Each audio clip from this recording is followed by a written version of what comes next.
All right, we are in the final round. Shawn the Hangman Sawyer just had a grueling match against Marcel the OP Goat and won it to go on to the finals, where he's going to face Josh Alexander, who just had a relatively obstacle-free run through that last deck. Now, this is going to be decided in an unlimited time limit game.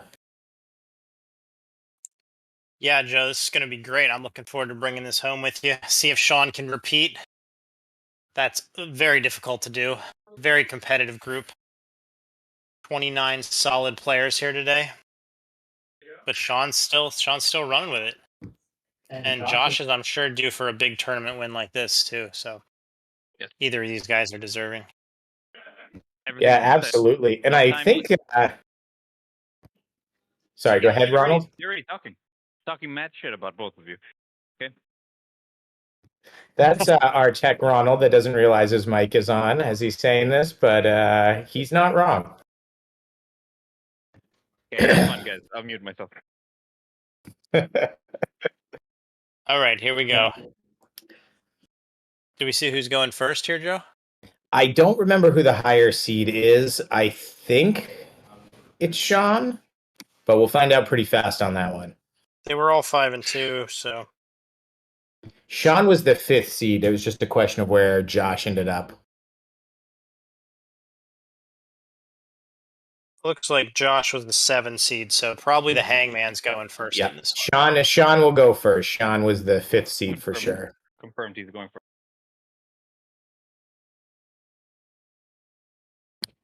So Shawn's deck, he did not get an event. Shawn is running a KO deck. That means he has an event in his hand where both players have to KO a character. He did get that on the first hand against Marcel.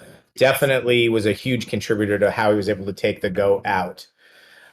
Josh used to play a lot of the KO decks when I used to play against him. He was always running one of those. So Josh is no stranger to how to play those decks. Yeah, and you can see that Shawn just placed the card on that really powerful card on Shadow King right there that allows him to reset the missions. And it's like a super Fortress of Solitude, basically. And he had that card against Marcel and was just holding it and holding it and holding it. And I bet he'll do something similar against Josh here and really just, only use it if it helps him, right? So I think specifically, we know Josh has lockout things. So Josh, it kind of takes away his ability to go all in and then win the game by lockout. Right, because at any time, Shawn could play that and say, this is not going to be the last hand of the game. Josh is big here. So Josh went to the Sean Jordan.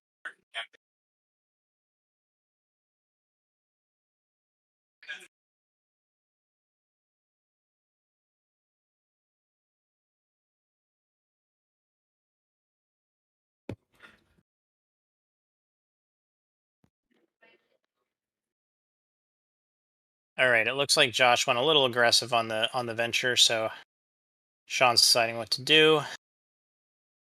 It's a really nice playmat you guys have under there. You guys switched that for the top 8, right?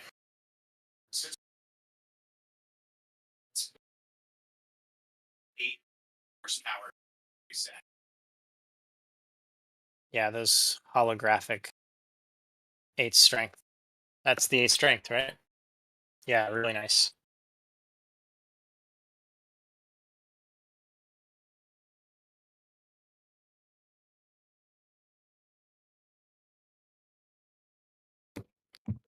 There we go. All right, so Shawn's is starting the attack with a energy teamwork.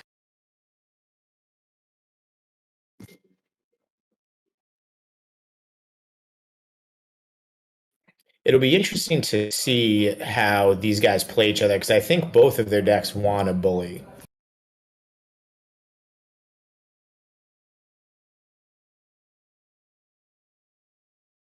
Yeah, and for all the talk about the any heroes after Miller went 10-0 in the last battle or the last tournament. I didn't see many any-hero today. Did you? No, I did. I definitely saw a couple walking through the crowd, but did we have a single one on the stream? I don't remember a single one on the stream. Is that pop? No, there was one. There was at least one when we were like, "Is that Power Leech? That Power Leech was stuck Exactly. for a while." He had it placed on the reserve. I forget who that was. Yeah, on the home base. Yeah, maybe only once though. That's wild. That's like 20 different decks, and we only saw one on the stream. Well, it just goes to show you how much DAO was really stifling the variety and the creativity in the game. I know there's always people that come back who haven't experienced a really competitive play environment, and when they hear we banned DAO or even nerfed it, they want to tell us why we were wrong and everybody should have figured it out. But the proof's in the pudding. The second we got rid of that card this season, we immediately saw a massive expansion in the amount of playable characters, playable battle sites, different creative strategies. And you shouldn't have one card in the game doing that much limitation on people's creativity. And it's also not like you didn't try everything under the sun to make it a playable card, right? Like banning was the very last thing that we wanted to do to that card, and we tried everything. There was just no way to make it still be the same card while being fair.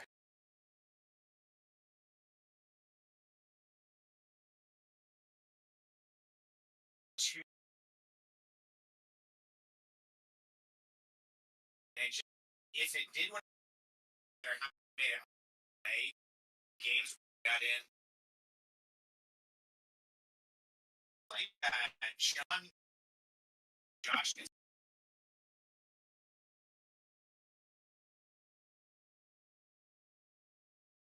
but Shawn, so that looks like yeah. Which mission is that, Joe? What do you think that's doing? That's the one where it locks the character out again, right? So it's the one with Superman on it. So they're both going to pick a character. The character can't play any cards or be attacked. Yeah, okay. Absolutely. Oh, and I'm hearing that in the first round, Greg actually played any heroes. So that was another any hero because I think the other one was on the other side. Maybe there were very few. Definitely battle sites were carrying the day.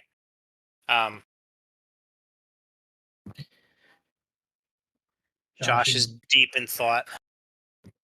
Yeah, Josh just seems so in the zone today. I even said hi to him right before he went out to this match, and I was like, "You ready?" And he just sort of gave a shrug. He just seems he's in that zone, completely emotionless, and he's just making those plays. So Josh turns Heroes for Hire to the right. So he's locking himself out of playing that six. Yeah, so there's Larry in the background coming over to see what's going on. I do believe we're trying to keep as many people away from the final as possible, but just to give the guys a little space and have the ability to focus. I mean, they are playing for some money here and of course prestige. So last term of the year, you want to go into the off season with a win, that'd be fantastic. So, oh, Josh is asking to read the Hell Carrier. So, all right, Shawn's baby, the Hell Carrier. And it's been good for him today. The clutch Nick Fury avoid with an energy and draw last game. That made a difference against Marcel. Doesn't have a straight negate in it, but it does have the ability to steal one of your opponent's negate with the one per deck from the Hydra. So it's a little tricky. Like you kind of feel like you can play what you want sometimes if you kill their negator, but then he pulls out something like that. So It's got a lot of other tricks too, where Josh is playing a battle site. Hydra has a card, which Shawn must have been loving today. You get to look at the opponent's battle site, take an attack, and throw that attack. yeah, I have yet to play that card, but that seems like it's actually deceivingly powerful. Like late game, if somebody has it activated that they actually don't have a usable card for it because you stole it, or yeah, it's just there's a lot of good cards in the game now that I see a ton of variety, and it's not as simple as how many cards do I have? How many cards do you have? Just simple subtraction anymore. There's a number of playable draw mechanics between the avoid draws, draw threes, just ways of killing characters now that get you a card advantage through killing the characters. That you can't just like sit behind a 9 or less shield like you used to be able to. Um, there's enough of those cards that I think it's met like a critical mass. So it's really opened the game up.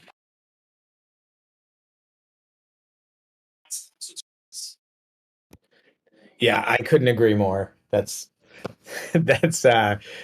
yeah, you're just being able to have those kind of changes where those metas shift is just something you need in a CCG, and it was stagnant for so long. I even found, I haven't played in the last few events because I'm doing the commentary, but I've been finding X-Man up front with the EE to be way more successful when I do games because so many people now are, they're using the Dracula's Armory to throw those power card attacks over the top. And all of a sudden, where I didn't used to love EEs as a frontline form of defense, I'm finding that Cyclops deck I built with it is part of why it's playable, is because now it's like being able to defend those huge attacks where people are designing them to get over the 9 or lesses. Yeah, I think Dave likes to do stuff like that, huh? I can remember when I played against him. Yeah, last tournament I played against him. He actually threw his 8 fighting with the universe +3 at my beast character on purpose so that I couldn't use my Drax Armory 7+3 potentially to block his 8 because he desperately wanted that 8 to hit. And I was That's just like, great. that's really overkill there, Dave. But if that's important to you, I mean, sometimes you need a big hit. You need a big hit. That's great. So, okay, it looks like. Did Shawn lose? Okay. No. Oh, that's just because of the event. All right.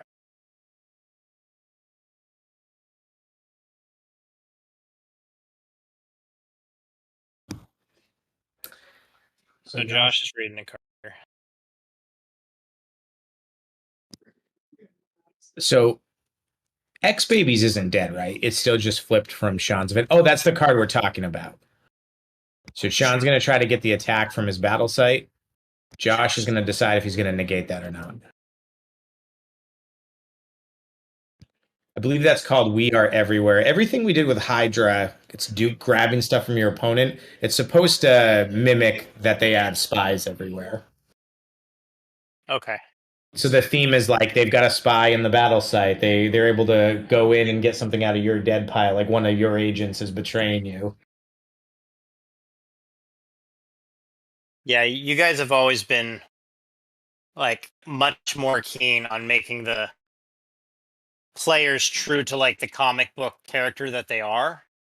And like that's never been my thing. I've never really read the comic books and like I've just more looked at the mechanics of it all, which was probably an advantage for me from a competitive standpoint because I never had any of the other stuff like clouding my judgment with which characters to put together. You never just really had to build that Gambit deck like we all had to.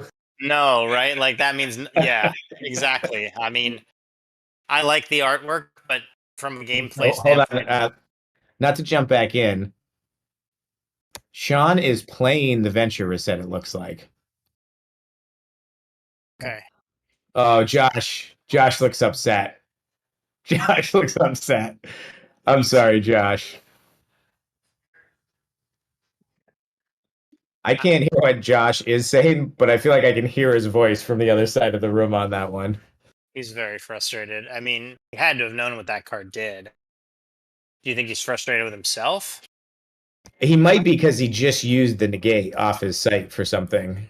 We got distracted. Okay, so he's firing back. He's trying to do target character can't play specials. So he wants to be able to power through and kill the Shadow King when the Shadow King can't block, right? Mainly. Because the Beyonder can still play the offensive specials, but that's really going to shut down his ability to block and draw or do any of the shenanigans the King likes to do. Well, if he had the block and dry, he would just do it here because it's defend a special.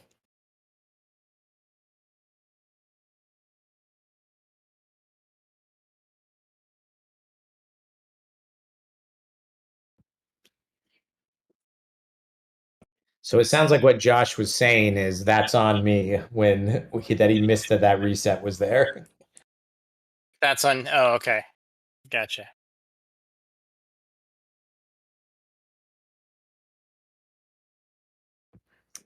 Shawn looks out there. He's got the 5 energy in hand to block the 5 multi.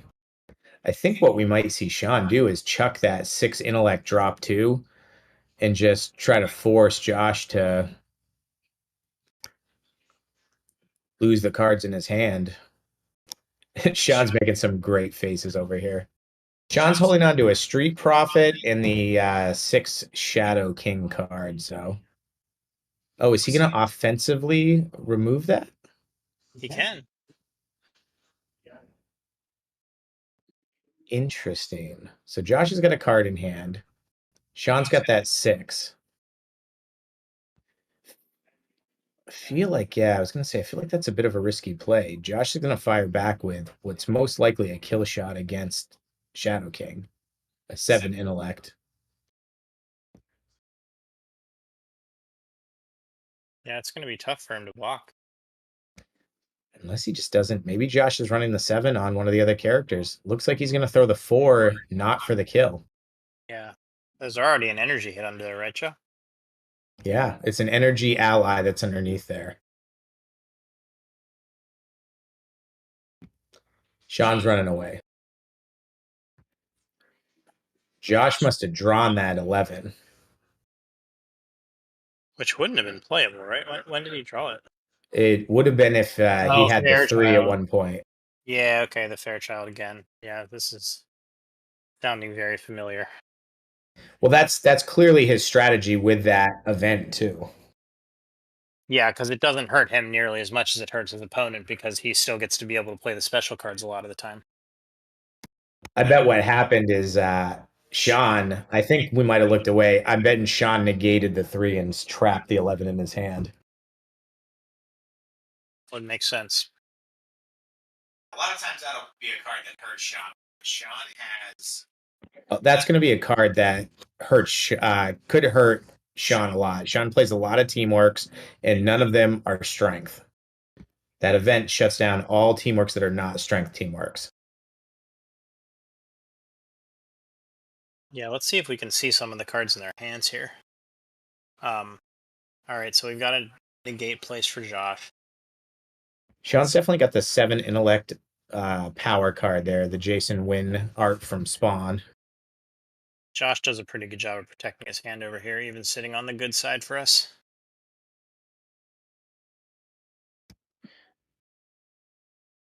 All right, so Josh has got a 7 strength power card, a post activator, a Sentinels activator, a Dark Beast activator, and another one of those Fairchild 3s.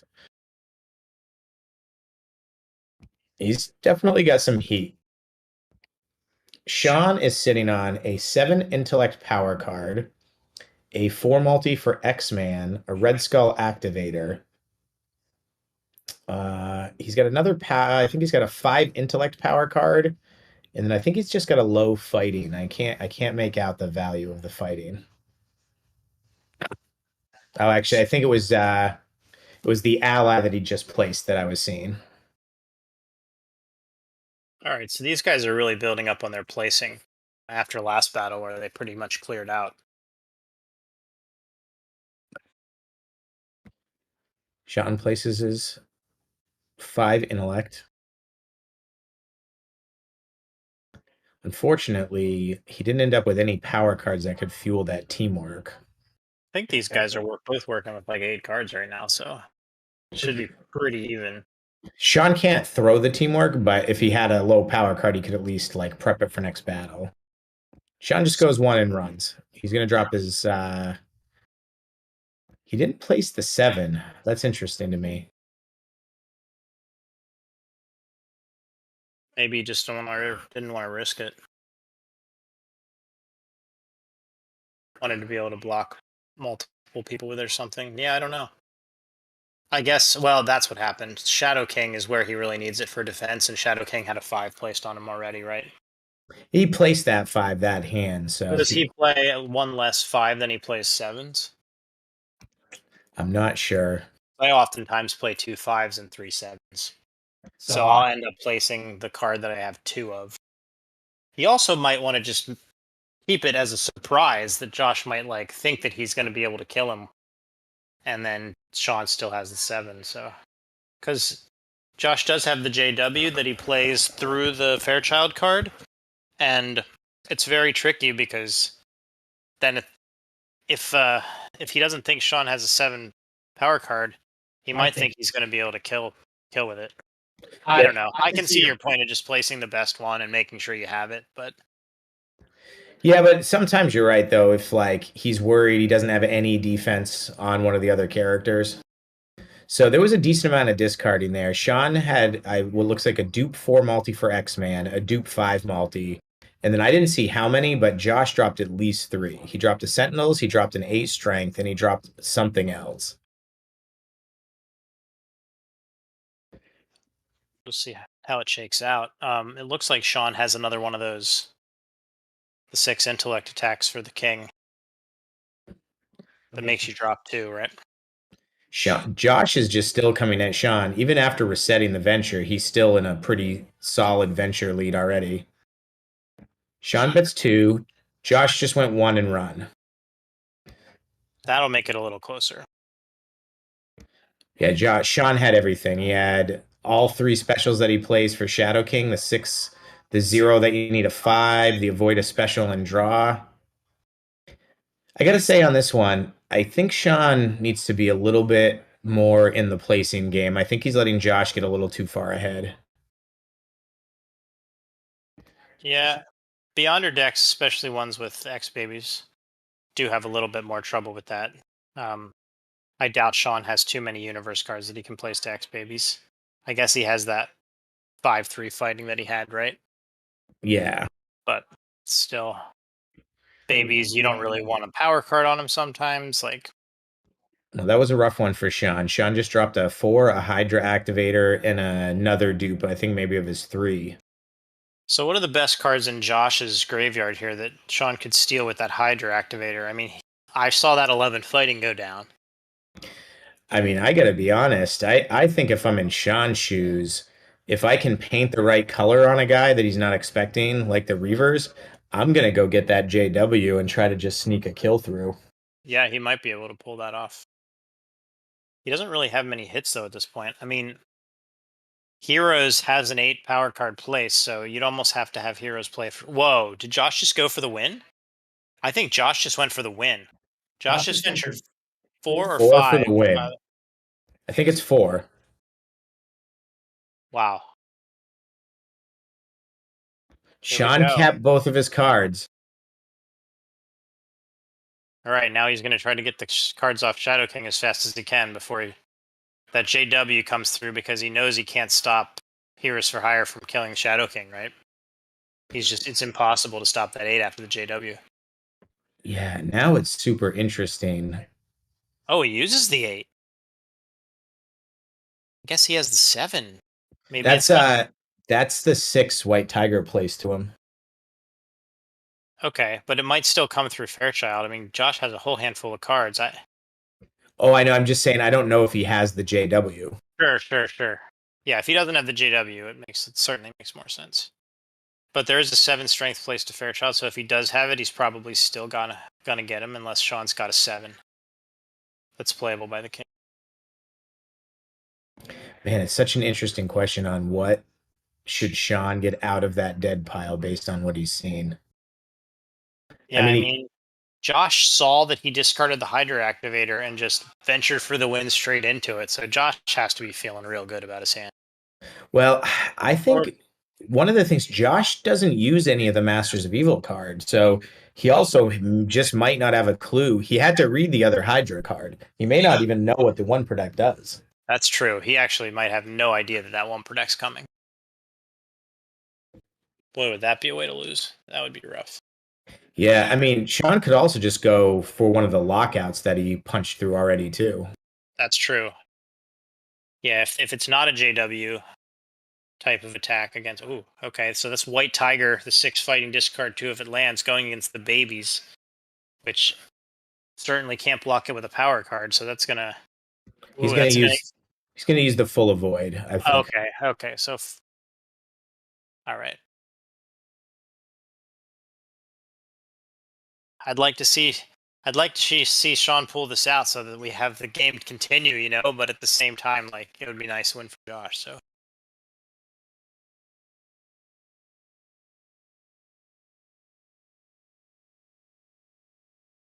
Josh is. I think they're both in deep thought right now. Yeah, this is really intense.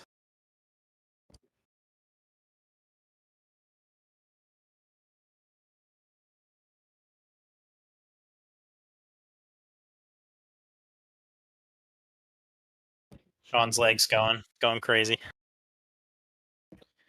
Shawn's got a good hand at power cards. Shawn's sitting on the 6 intellect, the 7 energy, the 8 energy, the 1 multi, and he's got that Hydra activator. I can't quite make out what the special is all the way on the left, but it might be that Shadow King avoid and draw again also. Yeah, I mean, Shawn needs to do something to get any kind of advantage he can here with Josh betting for the win. Josh is also sitting on that negate, so that's going to make it tough with Shawn only having a couple of special cards. Yeah, I mean, Shawn does have the 6-4 for the babies there, so even if the Hydra card gets negated, that could come in for 10 venture, possibly be enough. Okay, so Shadow King finally dies, but it's only to a multi-1, so that's not going to do much for Josh's venture hopes. And Shawn managed to play every single card on there. So Josh is holding a handful of activators at this point. He's got Onslaught, Holocaust, and Dark Beast. So Shawn's going to be in some trouble here. He's got 2 venture tricks. He can probably wipe out all the venture. And Josh has that 10 for thing that he can follow up with the Fairchild 3. Yeah, this is really looking like Josh is going to finish this off, but well, he went with a straight avoid from Holocaust, so I guess he's probably not going to be tucking those unless he has a Beyonder. I'm not sure. Did you say his hand earlier? Josh's? Yeah, you did, right? Yeah, Josh has got a Dark Beast, an Onslaught, and he's still got that 10 off. I think we might see the full chain here. The 4, he's going to throw the 3, and then he's going to tee up for that 10. Wow. Oh my god. Shawn's laughing. I think Shawn realizes he's done for. That's an unbelievable string from Josh right there. Getting to play the 10 from reserve. So I think Shawn's going to defensively play that. He's avoid can't be attacking there on the babies, I'm assuming. Ah, yes, as you suspected, Josh does not know that card. He's going to be like, this is ridiculous. It's a lot easier to not know the card and be okay with it when you're probably still going to win. Yeah, so he's just keeping that out there as the lockout, but that also does route Josh back to Beyonder. If Josh attacks with something, I don't know what else he's got for that play Sentinels activator, but if he attacks Beyonder, he might give Shawn a game-winning card. No, he's going to defend the 7 with it.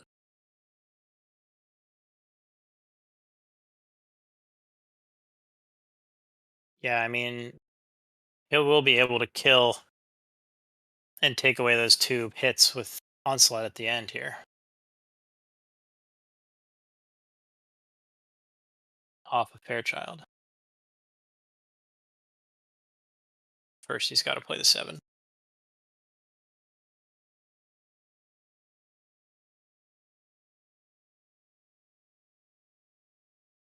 When's the last time Josh won a tournament? I think Josh won 2 OKCs ago. Okay.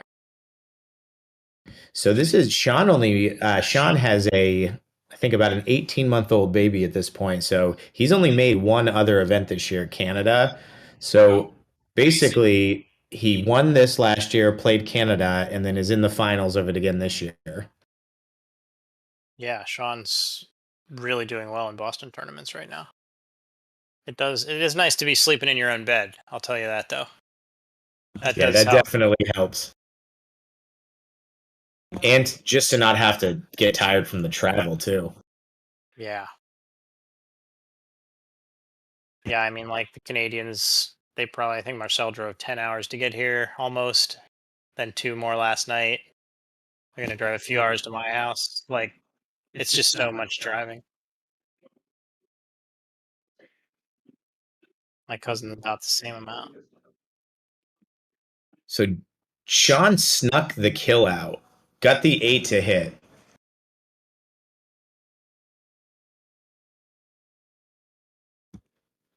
Did Shawn lose? We just got a handshake there. Yeah, I'm pretty sure Josh just won the game. That was all she wrote. I didn't get That a was chance to count. I thought maybe Shawn had pulled it out when he snaked that kill, but I think that would, yeah, that KO from Onslaught was enough to finish it off. well, Wow, what a Josh, tournament! yeah, what a day. Josh did what his deck does. Kudos to him, and he just kept his head down and grinded through all those rounds. Yeah, he lost his first round of the day too. So congratulations on doing the near impossible there, Josh, and sticking in there and getting your 5-2 and getting to the finals and winning it. Well done. And coming in as the 7th seed too. Yeah, that's tough. So he probably went second in every one of his games, the top 8 to start. Yep, absolutely. That is quite tough. Well, Joe, want to go give some prizes out? Yeah, I think we're going to do that. Guys, thanks for joining in on this stream. I hope you enjoyed it. I hope you learned a lot rewatching the videos. And we will see you probably. I don't know if we'll do anything before next Oklahoma City, but we might. If there's a little event, we might set something up. There's a little Champ of Champs type event in Ohio, but I don't know if they're going to stream any of that. So we'll see. It's not going to be one of the main tour events, though, I don't think. I think OKC will be the next main tour event, probably in March or April. Yeah, that's probably true. But who knows? Maybe we'll decide to set a camera up and just shoot a little bit of it. Yeah. All right. Well, everybody have a great holiday. And thanks for a great season, everyone that's joined us on the streams or on the tournament scene. And we look forward to seeing you next year. Thanks, everybody. Good night.